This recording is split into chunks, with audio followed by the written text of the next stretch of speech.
আজ চলে এলাম নিরামিষ আলুর দম রেসিপি নিয়ে। চলো দেখি। নিয়ে নিয়েছি ছোট ছোট আলু, এগুলি কুকারে একটা সিটি দিয়ে নিয়েছি। এদিকে আমরা মশলা তৈরি করতে চলে গেলাম। নিয়ে নিয়েছি 2 রকমের মশলা। একটা মশলা আছে দারচিনি, লবঙ্গ, এলাচ, গোলমরিচ আর একটু জিরে। এগুলোকে শুকনো কড়ায় ভেজে নিয়েছি। অন্যদিকে আরেকটি মশলার পেস্ট তৈরি করে নিয়েছি। সেই মশলায় ব্যবহার করেছি জিরে, চালমগজ, পোস্ত, কাজু, আদা, 2 রকমের লঙ্কা, কাঁচা ও পাকা এবং টমেটো।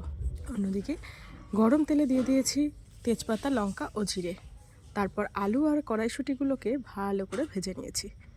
ভাজবার পরে সেই কড়াতে সামান্য আর একটু তেল দিয়ে পেস্ট করে রাখা মশলাটাকে ছেড়ে দিয়েছি। এরপর মশলার সাথে অ্যাড করেছি একটু হলুদ গুঁড়ো আর পরিমাণ মতো লবণ। এরপর মশলা আর লবণ হলুদের সাথে মিশিয়ে ভালো করে একটা গাঢ় পেস্ট বানিয়ে নিয়েছি। এরপর ভেজে রাখা কড়াইশুঁটি আর আলু ওই পেস্টের মধ্যে দিয়ে নাড়িয়ে চাড়িয়ে নিয়েছি।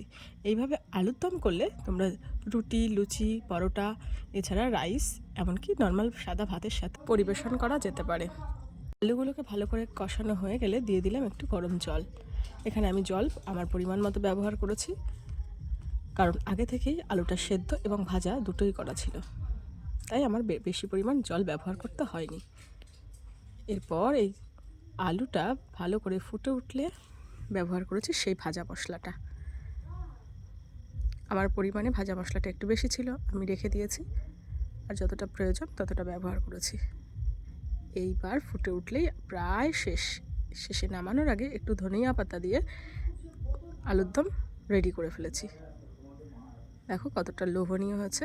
তোমরাও একবার এইরকম নিরামিষ আলুর দম করে দেখতেই পারো। খেতে কিন্তু অপূর্ব স্বাদ। রেসিপিটা কেমন লেগেছে অবশ্যই কমেন্ট করে জানিও, আর লাইক শেয়ার করে অবশ্যই আমার পাশে থেকে শেষ পর্যন্ত দেখার জন্য অনেক অনেক ধন্যবাদ।